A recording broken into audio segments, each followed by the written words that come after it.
Salut à tous et bienvenue dans cette vidéo dans laquelle on va passer en revue les prochaines sorties ludiques. On va commencer par parler rapidement des sorties de fin juin que nous n'avions pas abordées lors de la précédente vidéo. C'est la rubrique « On l'avait zappé mais ça vaut le coup quand même ». Ensuite, ce sera le moment pour les sorties en accéléré, pour les jeux qui nous intéressent mais que nous n'avons pas encore pu tester, c'est l'actu en bref. Puis, on vous détaillera ceux que nous avons pu tester dans les sorties de jeux. Et enfin, ce sera le moment de l'actu Kickstarter, où on s'intéressera aux campagnes Kickstarter du mois de juillet. On terminera par la rubrique Nice to Follow, dans laquelle on met à l'honneur un blog, une page, un acteur du monde ludique ou une initiative qui nous a beaucoup plu. Allez, on attaque! Vintage. Direction le marché aux puces pour le dernier jeu de Bruno Feduti. Les joueurs incarnent des brocanteurs d'objets vintage et vont constituer leur collection de cartes objets.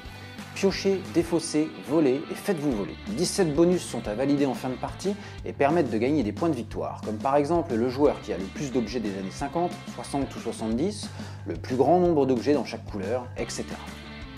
Pandémique Zone Rouge, un énième jeu dans la série Pandémique. Cette fois-ci, des épidémies menacent l'Amérique du Nord. Traitez les maladies avant qu'elles ne se propagent, partagez vos connaissances avec vos équipiers, découvrez les remèdes qui sauveront la population. Toujours coopératif, Pandémique revient dans une version express avec un temps de jeu annoncé de 30 minutes. Colt Super Express. La célèbre gamme Colt Express chez l'éditeur Ludonote s'agrandit avec une toute petite boîte, pour des toutes petites parties, mais des heures de plaisir. Comme moi, vous connaissez sûrement Colt Express, un jeu de Christophe Rimbaud, illustré par Jordi Valbuena, qui a réussi l'exploit de remporter l'As d'or et le Spiel des Jahres la même année.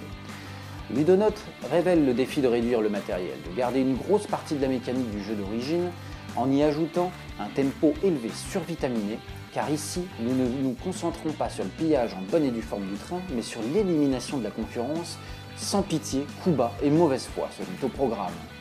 Rapide à mettre en place, source de grincements et de railleries remplis de coups de fouine du désert, et invitant à rejouer pour prendre sa revanche, c'est un vrai jeu addictif. Son format permet de l'emporter partout, de jouer sur n'importe quelle surface plane, oubliez juste le sable.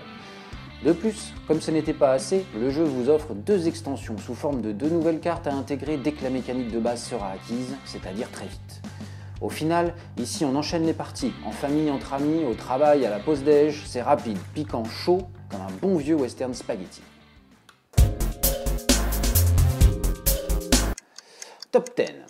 Répondez tous à l'un des thèmes drôle ou étonnant en fonction de votre numéro, entre 1 et 10. Ensuite, l'un de vous tente de remettre toutes ces réponses dans le bon ordre pour faire gagner l'équipe. Top 10 est un jeu qu'ambiance sympa, mais très dépendant des joueurs qui doivent jouer intelligemment, sinon ça ne prend pas. Il faut être dedans, sinon le jeu retombe et est moins intéressant. C'est un jeu dépendant des propositions écrites des joueurs, et cela tout en nuances, donc à réserver à des joueurs partants et motivés. Jump Drive. Jump Drive est un jeu de cartes dans l'univers de Race for the Galaxy. Vous allez coloniser de nouveaux mondes en développant des technologies, récolter vos revenus pour acquérir plus de pouvoir. Vous pourrez construire votre empire en défaussant vos cartes pour payer le coût de bâtiment que vous voulez bâtir. Au fil de votre conquête, vous pourrez piocher de nouvelles cartes et marquer des points de victoire. Les Aventuriers du Rail Amsterdam. Les Aventuriers du Rail en mode rapide, 15-20 minutes de jeu, petit plateau, en mode 17e siècle. Fallout Shelter. Dans ce jeu basé sur le jeu vidéo éponyme, vous organiserez votre abri atomique pour abriter et vous occuper des habitants. Gérez les besoins et organisez la disposition de l'abri. Vous entrez en compétition avec les autres officiers de l'abri. Seul celui qui rendra les résidents les plus heureux deviendra le nouveau superviseur. Fallout Shelter est un jeu de placement d'ouvriers dans lequel vous devez gérer des résidents dans votre abri Vault-Tec. Quel que soit le nombre de résidents que vous gérez, vous devrez toujours décider à votre tour comment ils occupent leur temps. Vous pouvez les envoyer dans le salon pour les rendre encore plus heureux, ou les placer dans leur quartier d'habitation pour qu'ils conçoivent de nouveaux résidents. Magic Rabbit. Le spectacle de magie va commencer. Derrière le rideau, c'est la panique. Les lapins sautent de tous côtés et les chapeaux roulent au sol. Il faut remettre dans l'ordre dans tout ça. Dans Magic Rabbit, les joueurs et joueuses vont coopérer en un temps limité pour réunir lapins et chapeaux dans un ordre précis. Nous avons découvert ce sympathique jeu à Cannes en février dernier et nous attendions sa sortie avec impatience. Dans ce jeu coopératif, vous devrez œuvrer en équipe, mais sans communiquer, pour débloquer les 11 niveaux cachés dans 3 enveloppes scellées. Royauté vers religion. Révolution est un jeu abstrait de placement pour 2 joueurs où toutes les informations sont visibles. Chacun des 2 joueurs incarne le leader de la royauté ou celui de la religion et devra gagner le plus d'influence grâce à des personnages représentés par des tuiles. Ils placeront ceux-ci sur un plateau de 3 par 3 représentant le royaume et la personne qui aura le plus d'alliés en jeu lorsque le plateau sera intégralement rempli remportera la partie. Chaque personnage dispose d'un pouvoir spécifique et peut faire changer de camp les autres personnages grâce à leur charisme, conspirer ou utiliser de leur magie pour les forcer à se retirer. Tout est une question de stratégie pour effectuer un placement optimal au meilleur moment. De plus, les personnages neutres, différents à chaque partie, sont accessibles aux deux prétendants. L'utilisation judicieuse de leurs pouvoirs très spéciaux et puissants sera cruciale pour la bataille. Toutes les informations sont visibles. Pourrez-vous vous surpasser la stratégie de votre adversaire et contrôler plus de la moitié du royaume? King of Tokyo Dark Edition. Le bien connu King of Tokyo est de retour dans une édition magnifique avec une refonte graphique complète. Amateur de BAF, la Dark Edition sublime ce jeu. On y ajoute la méchanceté qui permet de créer des combos dévastateurs. Faites monter la jauge au fur et à mesure de la partie et gagnez des tuiles dont vous pourrez déclencher l'effet à votre convenance. Yellow annonce une version collector illimitée, donc ne tardez pas si cette Dark Edition vous fait de l'œil. Black Skull Island. Vous vous retrouvez sur l'île du crâne, chargé des trésors que vous avez dérobés avec votre équipage de pirates. Hélas, tout le monde veut repartir avec une partie du magot. Serez-vous celui qui repart en étant le plus riche? Chaque joueur a 2 cartes personnages en main, et on joue une face cachée. Tout le monde révèle, et on résout les personnages dans leur ordre d'activation. 16 personnages différents aux pouvoirs différents vous permettront de récupérer des trésors, échanger les cartes de vos adversaires, retourner la carte d'un adversaire et donc l'empêcher de jouer, voler le butin des autres joueurs, etc. Retournement de situation, tirage aléatoire, ce jeu à forte interaction vous empêchera d'appliquer votre stratégie dans votre coin. Il vous faudra faire avec les autres joueurs, changer votre fusil d'épaule en cours de route et surtout vous adapter à l'aléatoire. Lucky Duck Games propose la localisation de ce jeu très zen qui avait rencontré un beau succès sur Kickstarter l'an dernier. Un article complet vous attend sur le blog si vous voulez en savoir plus.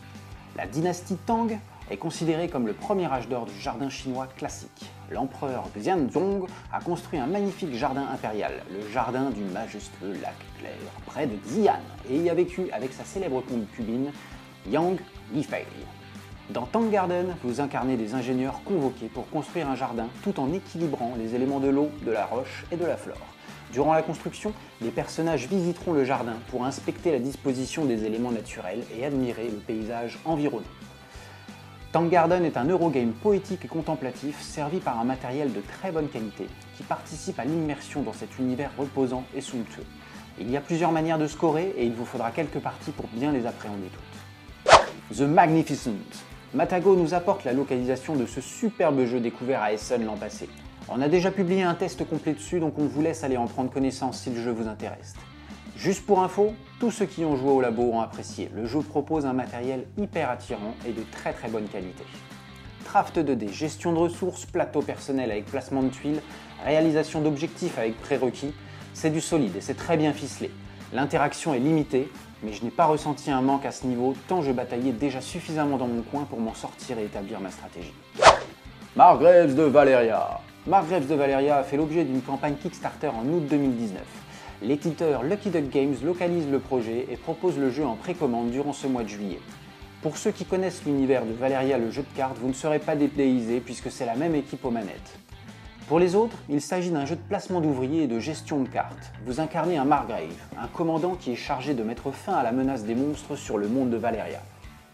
Vous allez devoir récolter des ressources, déplacer votre Margrave sur la carte, exécuter les actions de vos soldats représentés par des cartes dans votre main, construire des tours de conjuration et affronter des monstres.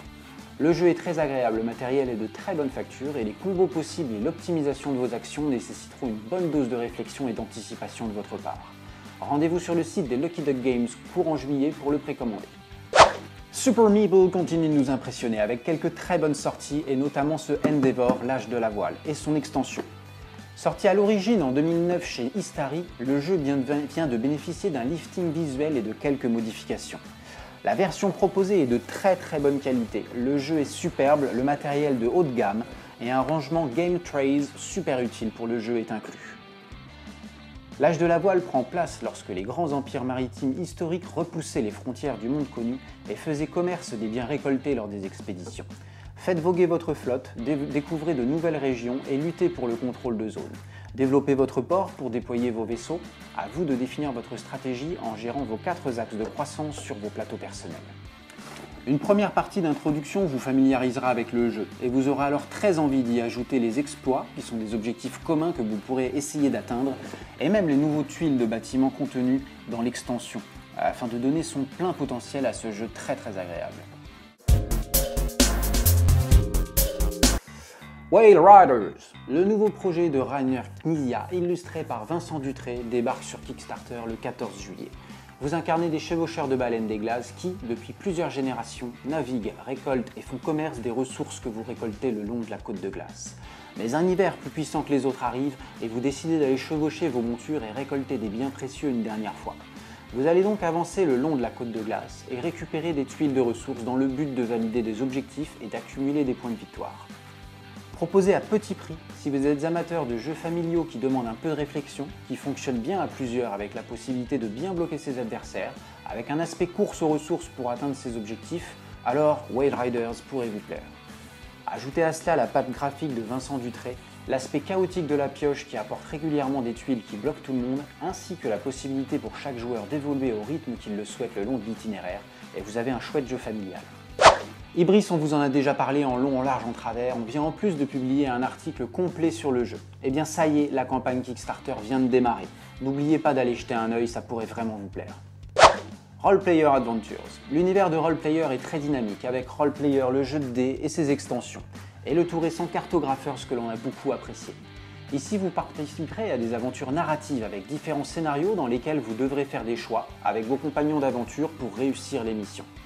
Intrafin devrait logiquement localiser le jeu puisqu'il se charge des autres roleplayers, et ça ne sera pas pour tout de suite, donc si vous ne pouvez pas attendre, il faudra prendre la version originale dans cette campagne Kickstarter. Je vous laisse d'ailleurs visionner la vidéo de OkoHub qui présente la version mise à disposition sur Tabletopia. Si vous voulez voir à quoi ça ressemble, ça vous donnera pas mal d'infos. Demio. Demio, c'est le prochain projet de la boîte de jeu, l'éditeur à qui l'on doit Outlive 1 et dernièrement le super It's a Wonderful World. Ils reviennent le 16 juillet avec ce jeu en financement participatif sur la plateforme Kickstarter. En attendant l'article plus précis et complet, Demio est un jeu de placement d'ouvriers et de majorité, saupoudré de développement de plateaux individuels prenant place dans un futur post-apocalyptique où se mêlent avec aisance reliques du passé, techno-fermes et rituels ancestraux. En tant que leader de clan, vous visez le poste d'empereur de l'archipel, mais évidemment vous n'êtes pas le seul sur la liste des prétendants. Il va vous falloir gagner de l'influence sur les îles, reconstituer des reliques, construire des bâtiments et aussi développer votre héros et votre armée. Un jeu complet et précis comme sait si bien le faire cet éditeur français. Rendez-vous le 16 juillet à 20 h sur Kickstarter pour découvrir ce jeu et ce que le labo en pense. Ragnarok Star. Il s'agit d'un jeu de programmation, de récolte de fans et d'objectifs cachés. Odin a promis le Valhalla au groupe qui lui offrira le meilleur concert de Ragnarok de tous les temps. Les 4 groupes sont chauds patates pour remporter ce télécrochet mais n'ont aucun fan. Chaque joueur possède une tablette effaçable représentant son groupe et chaque musicien détient des compétences particulières. Racoler des fans, en voler aux adversaires, protéger le drakkar, naviguer, etc. Programmez vos actions et découvrez si votre plan se déroule sans accroc ou si les actions des autres joueurs changent la donne. Rallyman Dirt. Après le succès de la campagne de Rallyman GT, Holy Grail Games et Jean-Christophe Bouvier sont de retour avec Rallyman Dirt qui vous fera manger la poussière. Pour ceux qui ne connaissent pas le jeu, vous pourrez trouver sur le blog le test complet de Rallyman GT ainsi que Rallyman Dirt qui arrive tout bientôt. Pour les autres, voici les nouveautés du programme par rapport à Rallyman GT. Un nouveau dé pour le premier joueur qui symbolise la difficulté d'attaquer sur un terrain qui n'a pas été aplani, la possibilité de prendre des virages en drift ou d'attaquer sévèrement en faisant du hors-piste, mais attention, cela aura des conséquences sur vous et sur les autres joueurs. La possibilité d'utiliser des sauts pour avancer plus vite, mais encore une fois gare à la gourmandise, la casse n'est pas loin. En plus des terrains classiques de gravier, vous pourrez jouer sur de l'asphalte et même sur de la neige. D'autres nouveautés sont à signaler dans la gestion des dégâts et les réparations, ainsi que sur la manière de potentiellement gêner vos adversaires. Un super matos, un hommage au rallye et des illustrations magnifiques du talentueux Loïc Musy. Franchissez la ligne d'arrivée à toute berzingue sur Kickstarter à partir du 2 juillet.